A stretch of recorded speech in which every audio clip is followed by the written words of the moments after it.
Fala, conjubianos, tranquilos? No vídeo de hoje a gente vai dar início a um aprofundamento na matéria A Vida de Cristo. E no meio da matéria a gente estuda um livro chamado A Vida de Cristo, que coincide justamente com o nome da matéria. Mas antes da gente ir pro vídeo, deixe seu like aqui nesse vídeo, comente aqui embaixo aquela curiosidade que você achou, se você tem interesse em fazer essa matéria avulsa ou o curso inteiro. E vem com a gente, hashtag compartilha a bênção.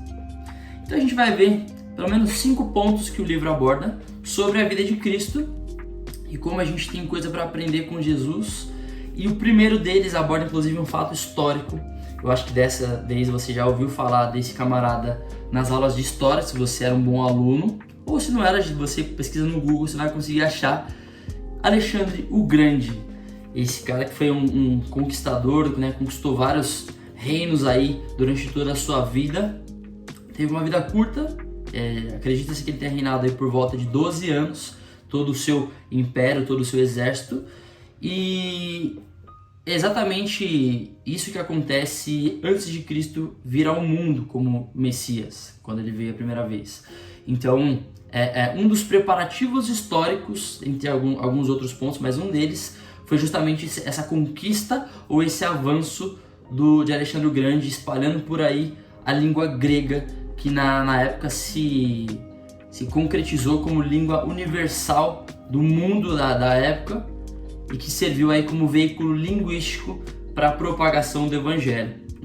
O livro aborda inclusive que Jesus ele tenha falado 3 línguas, a primeira aramaico, a segunda hebraico para estudar os escritos originais, né, das escrituras, das sagradas escrituras, e também o grego para poder falar e transmitir a mensagem de Deus para essas pessoas que falavam o grego por causa de Alexandre o Grande e toda a sua conquista. Isso é muito interessante.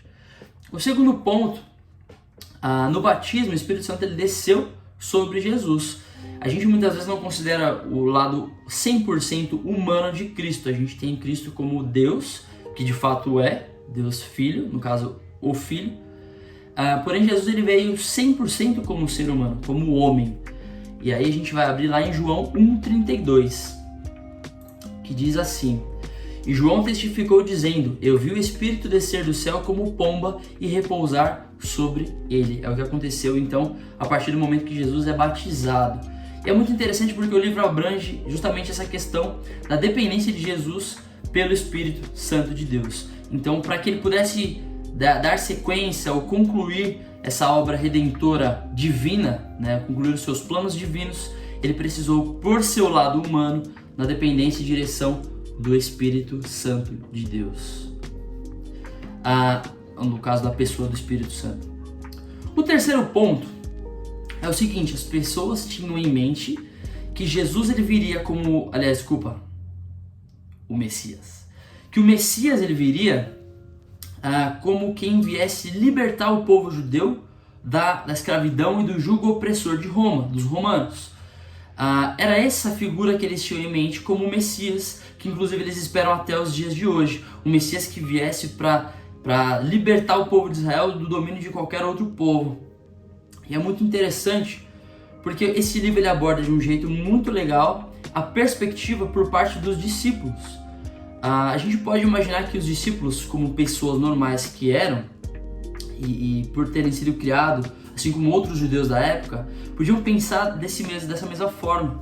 Eles poderiam pensar que Jesus não era bem o Messias, né? Eles poderiam pensar... Corta isso, irmão. Eles poderiam pensar também que o Messias viria para libertar o povo judeu do jugo de escravidão, ou do jugo opressor dos romanos. E aí quando chega Jesus fazendo os milagres, então eles acreditam mesmo que Jesus de fato era o Messias, mas eles tinham em mente aquela figura de que Deus era quem governava todas as coisas e o Messias era um governante no nome de Deus perante todas as outras coisas. E é justamente isso que não é a verdade, não reflete a verdade, mas era isso que eles poderiam também acreditar, já que eles tinham uma criação ali com todos os outros judeus. Era isso que eles tinham em mente como sendo algo comum, né, pelo qual o Messias viria. João 8,36 vai falar pra gente o seguinte: Se, pois, o Filho vos libertar, verdadeiramente sereis livres. Então é esse tipo de liberdade que Jesus veio, né? Essa é a proposta. Eles acreditavam que era um reino, um reinado do Messias que viria, né, com poder militar, mão de ferro para julgar as nações. A proposta de Cristo, quando ele veio a primeira vez, era justamente trazer libertação no sentido espiritual, né? Trazer uma liberdade espiritualmente falando.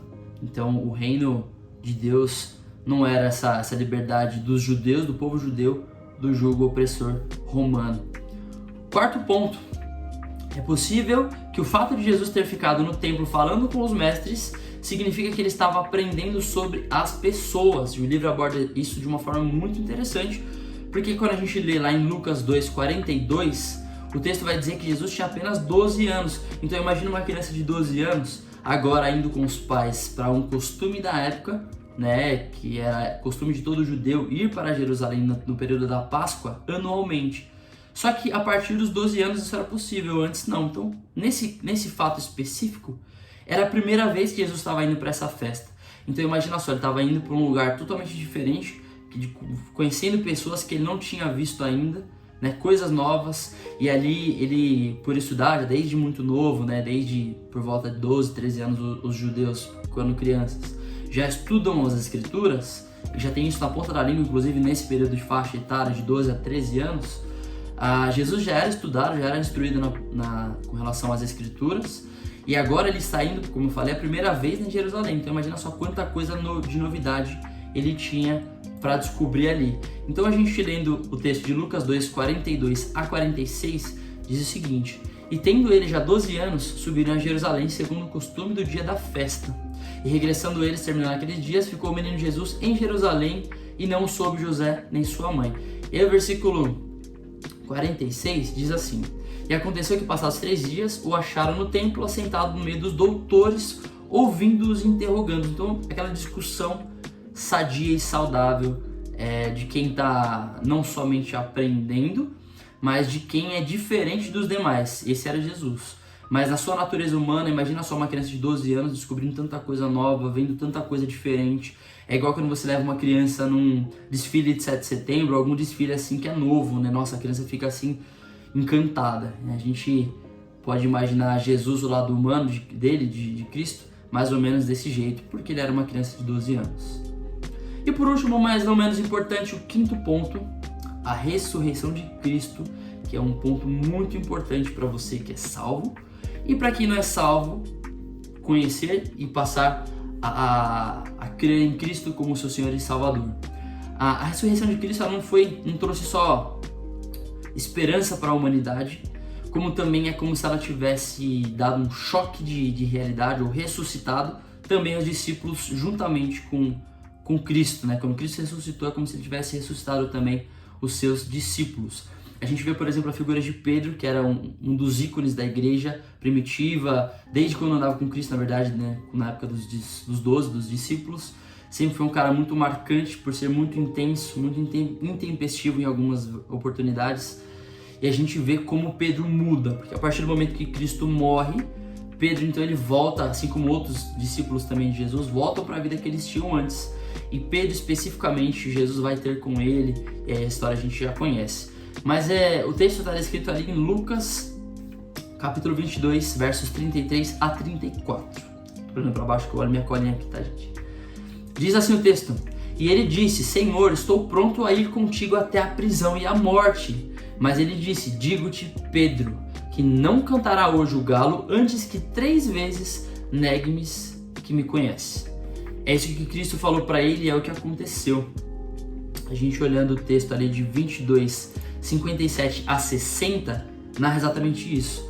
Os soldados capturaram Jesus e Pedro vai seguindo. Então começa: porém ele negou, dizendo: mulher, não o conheço. E passada quase 1 hora, versículo 59, um outro afirmava, dizendo: também esse verdadeiramente estava com ele, pois também é galileu. 60, e disse Pedro: homem, não sei o que dizes. E logo, estando ele ainda a falar, cantou o galo. Então Pedro negou Jesus 3 vezes. Mas o mais interessante de tudo isso não é o ponto onde ele falhou, mas o ponto onde ele conseguiu se reerguer com as forças de Deus e virou um grande homem, um grande pregador. Lá em Atos 3, 6 e 7 vai dizer justamente isso pra gente. Diz o seguinte: disse Pedro, não tenho prata nem ouro, mas o que tenho isso te dou. Em nome de Jesus Cristo, o Nazareno, levanta-te e anda. E tomando-o pela mão direita, o levantou e logo os seus pés artelhos se firmaram.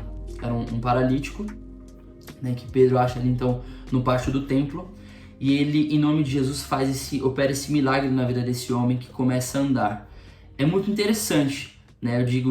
Eu ressalto isso, né? Foi um dos pontos que Deus tocou meu coração para trazer, porque Pedro era mesmo estando com Jesus, seguindo o mestre ali, aprendendo com ele, e depois de ter passado o processo, ele é uma outra pessoa, com coragem, né? A gente sabe que com a história, Pedro foi crucificado de cabeça para baixo, não foi de cabeça para cima porque ele não se achava digno. Então ele pede para que invertessem a cruz e ele fosse crucificado de cabeça para baixo. Ele se tornou outra pessoa. A ressurreição de Jesus, quando Cristo ressuscita e vai ter com ele lá na praia, Jesus fala: Pedro, tu me amas? Por 3 vezes. E então naquele momento Pedro ele se reconecta ao Senhor, ele volta a pensar racionalmente, e ali ele vira uma outra pessoa, um outro homem, capaz de fazer qualquer outra coisa e sim cumprir aquilo que ele disse ali em Lucas 22, 57 a 60. Aliás, desculpa, Lucas 22, 33, onde ele diz que iria com o Senhor até a morte. Em Atos 3, de 6 a 7, ele já havia se tornado esse homem que seria capaz de morrer pelo Evangelho, como assim o fez. Então é isso, minha gente, meu povo, minha galera, meus conjobianos. Conjobiano diferenciado, né? Deus abençoe grandemente vocês. Fiquem ligados para os próximos vídeos do canal aqui do Conjob TV. A gente vai ter muita coisa boa do Conjobem, o vídeo das entregas. A gente vai ter muita coisa boa do Eu Seminarista. Então, até se você pensou em fazer seminário ou não, matérias avulsas, quer aprender de Deus, deixa aqui nos comentários. Vamos encorajar uns aos outros a aprendermos mais sobre Deus. E deixa aqui também sugestões de temas e vídeos para os próximos vídeos do Conjob TV. E vem com a gente. Tamo junto. #Juntos Somos Conjob. Falou!